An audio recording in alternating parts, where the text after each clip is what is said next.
오늘은 마음의 길, 십자가의 길 시리즈 말씀 세 번째 시간인데 빌립보서 2장 5절에서 11절 말씀 본문으로 비우는 마음 이런 제목으로 함께 말씀 나누겠습니다. 사랑하는 성도 여러분, 우리가 마음이 걸어가야 할 길에 대해서 함께 나누고 있죠. 예수님이 걸어가신 십자가의 길을 묵상을 하고 있습니다. 지난 2주 동안 우리는 예수님께서 광야에서 거절하는 마음을 보여주신 것, 그리고 겟세마네 동산에서는 고통 속에서도 머무는 마음을 보여주신 것 함께 나누었어요. 그래서 십자가는 이 거절하는 마음과 머무는 마음을 두 축으로 이루어져 있다라는 말씀 드렸죠. 그런데 십자가의 길에 또 하나 결정적인 마음이 필요합니다. 바로 그게 오늘 나누려고 하는 비우는 마음, 즉 겸손이라고 할 수 있습니다. 겸손은 단순히 착하게 사는 그런 미덕이 아닙니다. 겸손은 십자가의 길을 완성하는 일종의 존재 양식이라고 할 수 있습니다. 우리는 겸손을 너무 쉽게 생각을 하거나 때로는 오해할 때도 있습니다. 오늘 말씀을 시작을 하면서 여러분 이런 질문을 스스로에게 한번 던져보시면 좋겠어요. 우리가 정말로 내 것을 내려놓을 수 있을까? 또 우리는 비우는 것을 흉내낼 수는 있지만, 겸손을 흉내낼 수는 있지만 자기 힘으로 스스로 1%라도 내려놓을 수 있나? 라는 말입니다. 오늘 본문에 시작하는 빌립보서 2장 5절 이렇게 시작하잖아요. 너희 안에 이 마음을 품으라 곧 그리스도 예수의 마음이니. 우리에게 예수님의 마음을 품으라 가르칩니다. 그런데 예수님의 마음을 품는다라는 게 참 쉽지가 않습니다. 왜 그런가 하면 우리 안에는 다른 마음이 꽉 차 있기 때문이에요. 어떤 마음입니까? 움켜쥐려는 마음입니다. 우리는 비우는 존재이기보다는 무언가를 채우고 쌓아야만 안심이 되는 그런 존재입니다. 이스라엘의 초대 임금이었던 사울 왕이 그 좋은 본보기입니다. 사울 왕은 하나님의 기름 부으심을 통해 이스라엘의 왕이 되었어요. 그리고 하나님께서 사울에게 아말렉에 대해서 이런 말씀을 주셨습니다. 너는 이제 가서 아말렉을 쳐라. 그들에게 딸린 것은 모두 전멸시켜라. 사정을 보아 주어서는 안 된다. 남자와 여자, 어린아이와 젖먹이, 소떼와 양떼, 낙타와 나귀 등 무엇이든 가릴 것 없이 죽여라. 이게 하나님의 말씀이었고, 사울은 아말렉과 전쟁을 해서 승리했습니다. 그런데 쓸모없고 값어치가 떨어지는 짐승들은 모두 죽였지만 꽤 좋아 보이는 것들 있잖아요. 값이 나가 보이는 좋은 양이나 소는 남겨두었습니다. 사무엘이 이에 대해서 추궁을 합니다. 그랬더니 사울이 아주 경건한 핑계를 듭니다. 우리 군인들이 예언자께서 섬기시는 주 하나님께 제물로 바치려고 양떼와 소떼 가운데서 가장 좋은 것들을 남겼다가 끌어왔습니다. 그러나 나머지 것들은 우리가 진멸하였습니다. 하나님의 말씀을 지키지 않았는데, 어겼는데 왜 그랬냐? 하나님을 예배하기 위해서 그랬다는 거예요. 하나님을 예배하기 위해서 좋은 것들을 남겨두었다는 겁니다. 그런데 실상은 뭐예요? 사울이 전리품을 통해 가지고 자기 승리를 과시하고 싶었어요. 그리고 자기 것을 소유함으로 자기의 왕이라고 하는 자리를 더 굳건하게 만들고 싶었습니다. 사울은 하나님을 믿었습니다. 문제는 하나님의 말씀보다 자기가 움켜쥐게 된 이 전리품을 더 신뢰했어요. 하나님이 자기를 왕으로 삼아 주셨는데 승리해서 모은 전리품이 자기를 왕으로 세워준다 착각을 한 거죠. 마음을 비우지 못해 결국 사울은 버림받게 됩니다. 혹시 여러분, 우리도 종교적인 열심 뒤에 우리 자아를 숨겨두고 있지는 않는가 돌아볼 필요가 있습니다. 러시아의 작가 레프 톨스토이의 아주 짤막한 소설 사람에게는 얼마만큼의 땅이 필요한가 라는 작품이 있어요. 여기에 보면 파홈이라는 농부가 나옵니다. 이 농부가 아주 솔깃한 제안을 받습니다. 해가 뜰 때부터 질 때까지 걸어서 돌아온 만큼의 땅을 다 주겠다. 여러분, 이게 솔깃하지 않습니까? 부동산에 관심 있는 분들, 땅 부자가 되고 싶은 분들, 꽤 괜찮은 제안이잖아요. 그래서 이 파홈이 이른 새벽부터 열심히 달려갑니다. 미친 듯이 멀리까지 뛰어갔다가 해가 지기 직전에 간신히 출발점에 도착합니다. 약속 장소로 도착을 하기는 했는데 안타깝게도 이 파홈이 입에서 피를 흘리며 쓰러져 죽습니다. 결국 그에게 필요했던 땅은 자기 시체를 묻을 구덩이밖에 없었어요.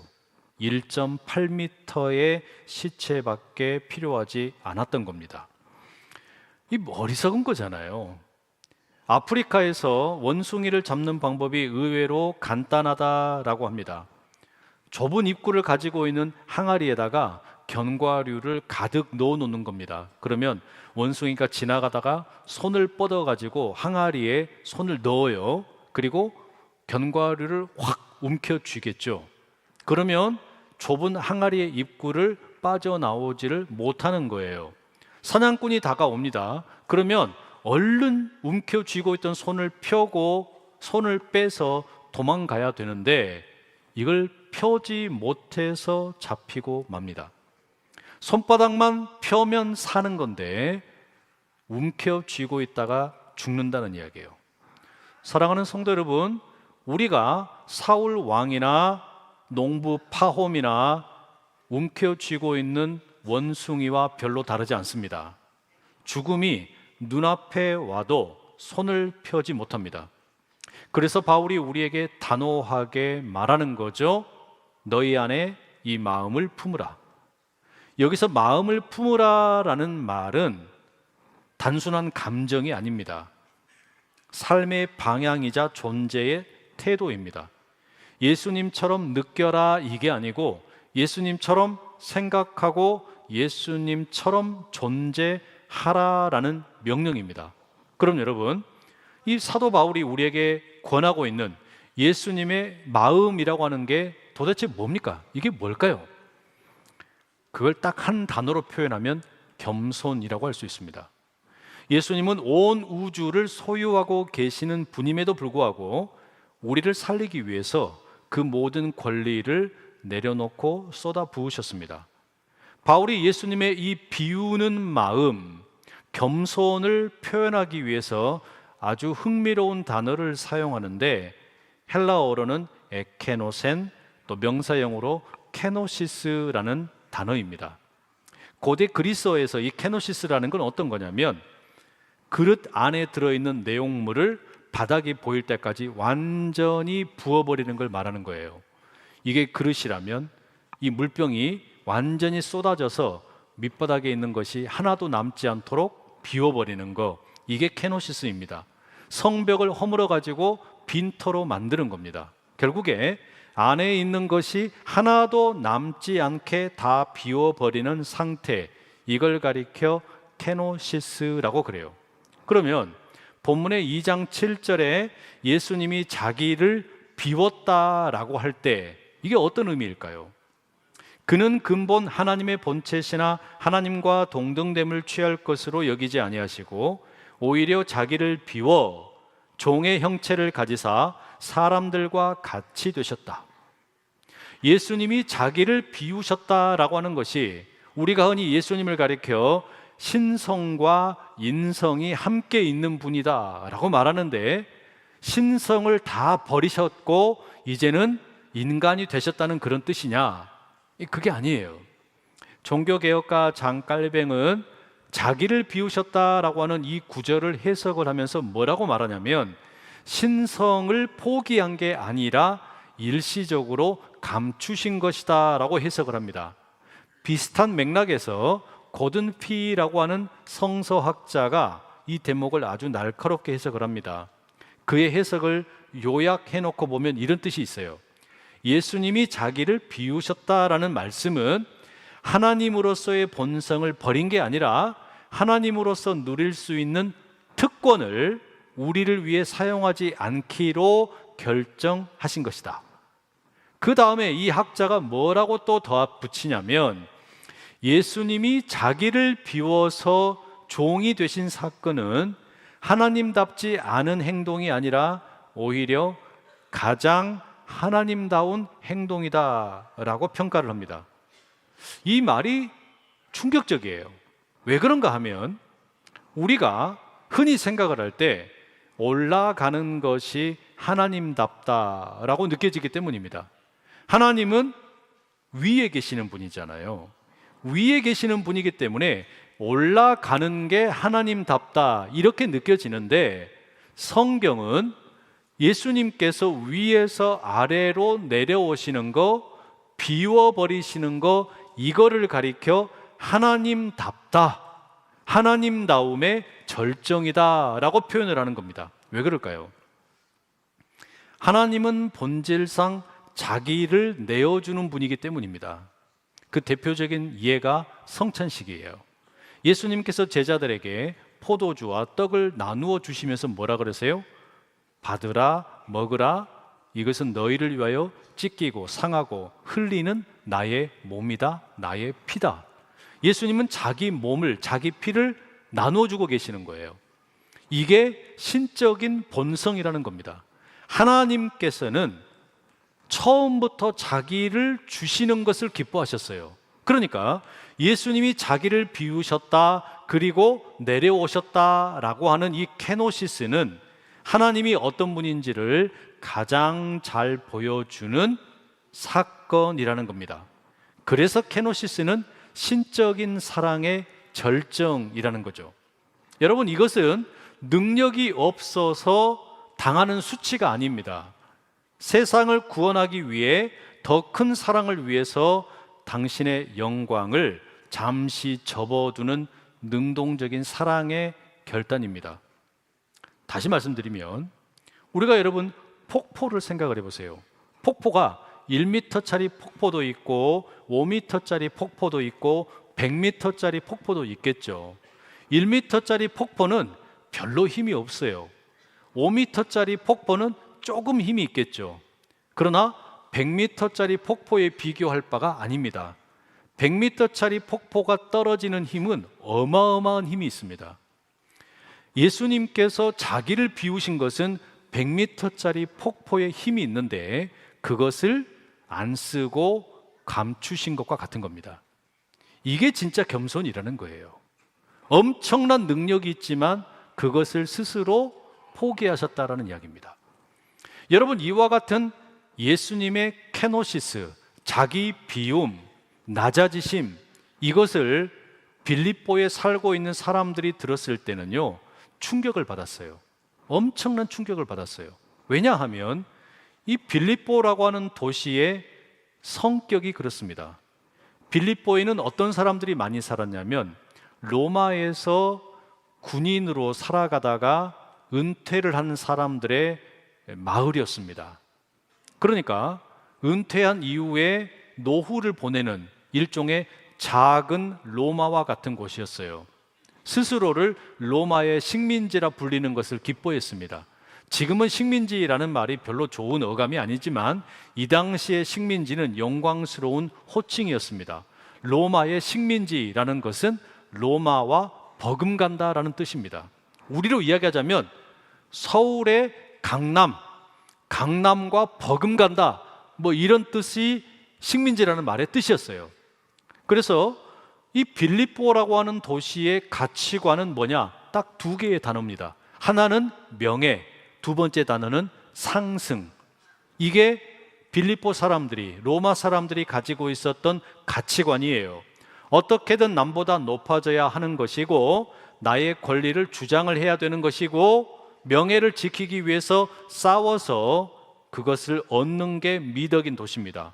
그러니까 짧게 요약을 하면, 빌립보에 살고 있는 사람들에게 있어 인생의 성공 여부는 뭐냐면 무조건 상향 이동입니다. 올라가면 성공, 내려가면 실패, 그렇게 결정이 나는 거예요. 그런데 바로 그런 빌립보에 살고 있는 사람들에게, 빌립보 교회의 성도들에게 바울이 뭐라고 말해요? 너희의 왕이신 예수가 누군 줄 아냐? 예수는 올라가려고 예를 쓴 분이 아니라 제일 높은 분인데 1등인데 스스로 가장 낮은 자리로 내려오신 분이다. 제일 높은 자리에서 가장 낮은 종의 자리로 내려오신 케노시스, 그게 예수님이다. 이렇게 말한 거예요. 그러면 여러분, 이것은 로마 사람들이 가지고 있었던 영성과 완전히 부딪히는 겁니다. 로마 사람들은 상승의 영성을 추구했어요. 그런데 지금 바울은 빌립보 교인들에게 기독교의 영성을 가르칩니다. 하강의 영성입니다. 완전히 다른 거죠. 우리 시대도 마찬가지입니다. 우리 시대는 우리에게 계속해서 올라가라, 올라가라, 올라가야 네가 제대로 대접받는다 속삭이고 가르치지 않습니까? 그런데 성경을 우리가 아무리 정직하게 또 읽고 또 읽어봐도 올라가라는 이야기는 없어요. 예수님이 뭐라 그랬어요? 인자가 온 것은 섬김을 받으려 온 것이 아니라 섬기러 왔노라. 제자들의 발을 씻기러 왔노라. 예수님이 그렇게 말씀하시잖아요. 결국에 비운다라고 하는 것은 결코 우리가 환영하는 일은 아닙니다. 쉬운 일이 아닙니다. 내 권리를 포기하면 괜히 억울합니다. 내가 낮아지는 거 쉽지 않은 일이에요. 하지만 주님께서는 그 억울함보다, 손해보는 것보다 뭘 더 크게 보신 거냐? 저와 여러분을 살리시고 사랑하시는 것을 더 크게 보신 거예요. 우리에게도 그런 흔적이 있습니다. 부모가 되어가지고 자녀를 키울 때 자녀 때문에 손해보는 거, 여러분 어때요? 용납이 되잖아요. 부모가 자녀 때문에 손해보는 거 따지지 않습니다. 부모이기 때문에 얼마든지 케노시스, 낮아질 수 있다는 이야기예요. 진정한 겸손은 능력이 없어서 못하는 게 아니라 능력이 충만하지만, 능력이 있지만 사랑을 위해서 그 능력을 제한하는 겁니다. 예수님은 하나님과 동등됨을 취할 수 있는, 자기의 이익을 움켜쥘 수 있는 기회를 마다하시고 우리를 위해 자기를 내어주는 기회로 삼으신 겁니다. 여러분, 이게 예수님의 마음, 비우는 마음의 실체예요.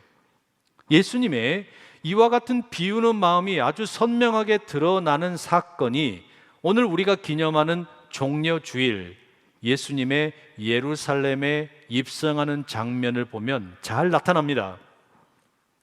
예수님께서 예루살렘에 입성하는 그 장면은 그 주변에 살고 있던 사람들에게는 되게 낯설었어요. 충격적인 장면이었습니다. 왜 그런가 하면 사람들은 왕이 입성을 할 때는 이러이러이러하다라고 하는 기대를 가지고 있었거든요. 로마의 왕들이, 로마의 장군들이 어떻게 입성을 하는지 이미 여러 번 봤기 때문이에요.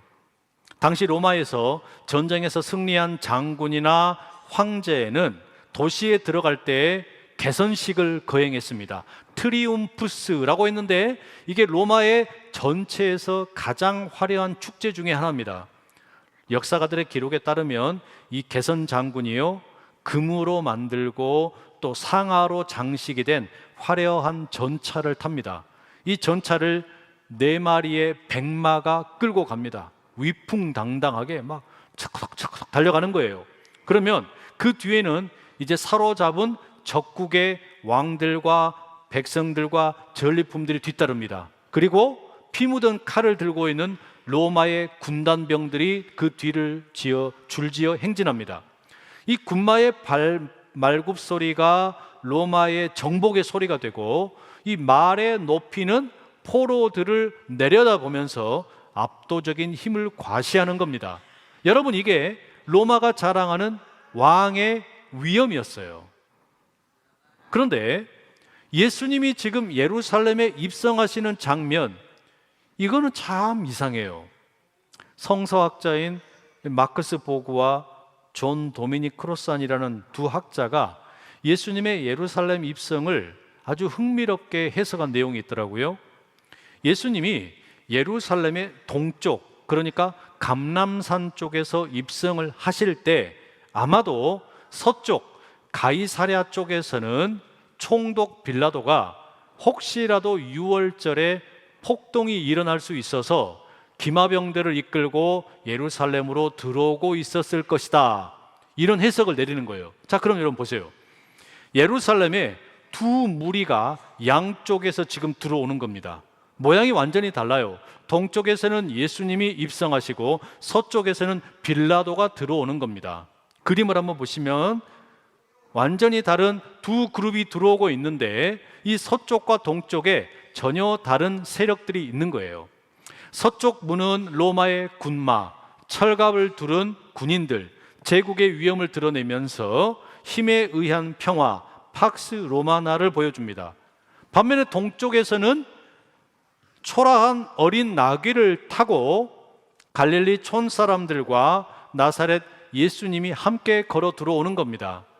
희생에 의한 평화, 팍스 크리스티를 드러내는 겁니다. 그럼 여러분, 이렇게 비교되는 초라한 예수님의 입장을 보면 어떻습니까? 너무 볼품이 없잖아요. 아니, 예수님은 군마를 빌릴 만한 힘이 없어서 그 볼품없는 나귀 새끼 한 마리를 빌렸을 뿐입니까? 그게 아니에요. 예수님도 얼마든지 말들을 타고 오실 수 있었고 최고 정예의 그런 부대들과 함께 오실 수도 있어요. 그러나 예수님께서는 철저하게 폼페이우스나 카이사르 같은 로마의 장수들이 보여준 힘으로 군림하는 태도를 스스로 거부하신 거예요. 나귀라고 하는 짐승은 고대 동방에서 왕들이 평화의 시대에 타던 짐승이었습니다. 예수님께서는 볼품없고 어린 나귀를 타고 들어오시면서 그 행동 자체로 이렇게 선포하시는 셈입니다. 나는 칼로 죽이는 왕이 아니다. 죽임 당함으로 살리는 왕이다.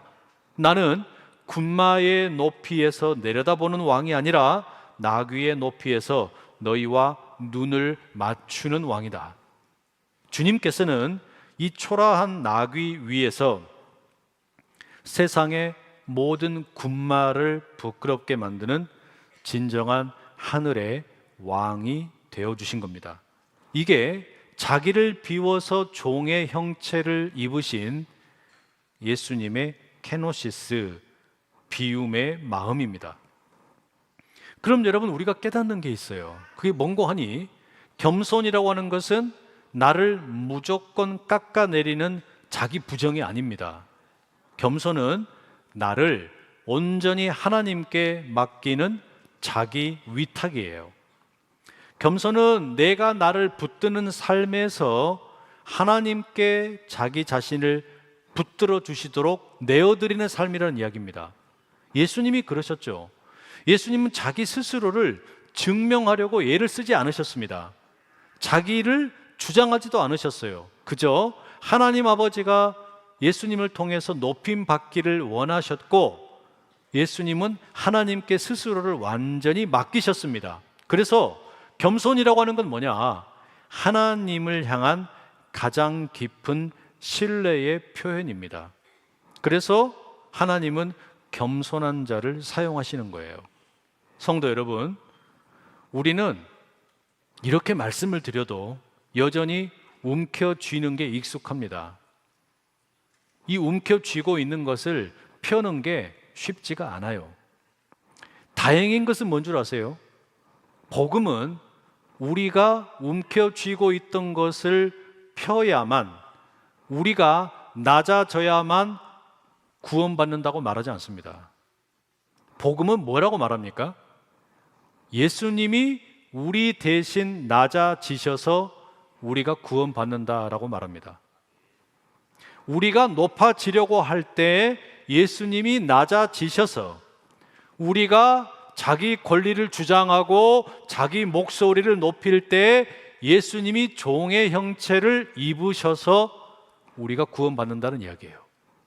그런데 하나님이 어떤 분이냐? 역전의 하나님입니다. 하나님께서는 스스로 겸손해지고 스스로 내려가는 자를 외면하지 않으십니다. 오늘 본문 9절에서 11절, 조금 길지만 함께 한번 읽어보실게요. 시작. 이러므로 하나님이 그를 지극히 높여 모든 이름 위에 뛰어난 이름을 주사 하늘에 있는 자들과 땅에 있는 자들과 땅 아래에 있는 자들로 모든 무릎을 예수의 이름에 꿇게 하시고 모든 입으로 예수 그리스도를 주라 시인하여 하나님 아버지께 영광을 돌리게 하셨느니라. 이게 참 놀라운 거예요. 예수님께서 자기를 비우셔서 낮아지셨어요. 하나님과 동등됨을 취할 것으로 여기지 아니하시고 종의 형체를 입고 완전히 낮아지시고 심지어 십자가의 자리까지 내려가셨더니 무슨 일이 벌어지냐? 하나님이 예수님을 올리신 겁니다. 예수님의 이름을 높이시는 겁니다. 어떻게 높이시냐면 하늘에 있는 모든 이들, 그리고 땅에 있는 자들, 땅 아래에 있는 자들까지 모두가 예수 이름 앞에 무릎을 꿇게 하시는 거예요. 여러분, 이게 하나님이 하시는 역설의 은혜라는 말입니다. 예수님은 군마가 아니라 나귀를 선택하셨습니다. 빠르게 가는 길이 아니라 옳은 길을 선택하셨습니다. 힘의 길이 아니라 십자가의 길을 선택을 하셨어요. 오늘 종려주일에 이 말씀은 우리에게 이런 질문을 던지는 겁니다. 사랑하는 여러분, 여러분 혹시 지금 아직도 움켜쥐고 있는 고삐가 있지는 않습니까? 내가 내려놓지 못해가지고 내 영혼을 갉아먹고 내 생명을 갉아먹고 있는데도 불구하고 원숭이처럼 내려놓지 못하고 있는 그 움켜쥐고 있는 것이 있지는 않느냐는 말이에요. 약 100여 년 전에 이 땅에 예수님의 비우는 마음을 실제로 보여주었던 한 분을 소개하고 싶습니다. 전라북도 김제에 가면 금산교회라고 있습니다. 기역자 교회로 유명한 교회인데 이 교회를 설립한 분 중에 한 분인 조덕삼 장로님입니다. 당시에 이 조덕삼 씨는 그 동네에서 어마어마한 갑부였어요. 돈이 그냥 그 동네 전부가 다 자기 것일 만큼 큰 부자였습니다. 그 집에서 마부로 일하던 이자익이라는 경상도 출신의 청년이 있었습니다. 두 사람이 함께 복음을 받아들이게 되고 금산교회를 섬기게 되었습니다. 사건은 1908년에 일어납니다. 교회에서 장로를 뽑는 투표를 했어요.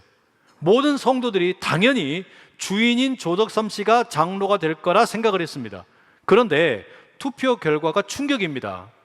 주인인 조덕삼은 떨어지고 마부였던 이자익이 장로로 선출이 된 거예요. 큰일 났다. 이거 어떡하냐? 엄격한 신분사회였던 이 조선시대에 이 말도 안 되는 일이 벌어진 겁니다. 이 교회가 발칵 뒤집힐 일이에요. 갈라지게 생겼고 분통이 터지게 생긴 거죠. 이 순간에 조덕삼 씨가 교인들 앞에 나가서 이렇게 말했습니다. 여러분, 참 감사합니다. 우리 금산교회 교인들은 참으로 훌륭한 일을 해냈습니다. 저희 집 마부 이자익 영수는 저보다 신앙의 열정이 대단합니다. 그를 장로로 뽑아주신 여러분께 감사드립니다. 저 또한 장로가 된 이자익 영수를 잘 받들어 교회를 충실히 섬기겠습니다. 이 조덕삼 씨는 자존심이라고 하는 군마를 타지 않았어요. 자기 기득권을 버리고 기꺼이 나귀를 탔습니다. 물론 나중에 장로가 됩니다. 그리고 마부였던 이자익 장로가 목회자가 될 수 있도록 평생 학비를 대고 후원을 했습니다. 이자익 목사님이 전라북도 김제에 돌아와서 금산교회의 담임 목사로 부임을 하게 됩니다. 이때 조덕삼 장로님이 자기 집에서 마부로 일했던 이자익 목사님을 담임 목사님으로 정성껏 섬기며 교회를 함께 키워갑니다. 성도 여러분, 조덕삼 장로님이 자존심이 없었을까요? 억울하지 않았을까요? 자존심도 있었고 억울한 생각도 들었겠죠. 내가 누군데? 아니, 내가 얼마나 대단한 사람인데 사람들이 나를 인정해주지 않네? 마음이 상했겠죠. 하지만 그는 자기의 사회적인 지위보다 주님의 몸된 교회를 사랑했기 때문에 기꺼이 자기를 비울 수 있었어요. 내가 대접받으려는 마음, 내가 인정받으려는 마음을 비우게 되면 바로 그 자리에 아름다운 하나님 나라의 꽃이 피어납니다. 조덕삼 장로님이 탄 나귀는 바로 겸손이었어요. 십자가의 길은 그래서 겸손의 길입니다. 높아지는 길이 아니라 내려가는 길입니다. 겸손은 나를 낮추는 고통이 아니라 나를 하나님께 맡기는 평강입니다. 그러나 반드시 기억하십시오. 그 겸손의 길 끝에는 하나님께서 겸손한 자를 친히 높이시는 은혜가 기다리고 있습니다. 이번 고난주간 보내시는 동안에 내 안에 있는 군마를 내려놓고 예수님이 타고 가신 나귀를 함께 타는 비우는 마음을 얻으실 수 있기를 간절히 축복합니다. 기도하겠습니다. 겸손의 왕으로 오신 주님, 우리는 죽음이 다가와도 손을 펴지 못하는 어리석은 원숭이와 같습니다.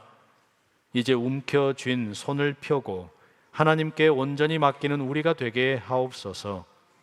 자존심이라는 군마에서 내려와 주님이 타신 겸손의 나귀를 타게 하옵소서. 그리하여 비워진 자리마다 주님의 뜻으로 채워 주옵소서. 예수 그리스도의 이름으로 기도드립니다. 아멘.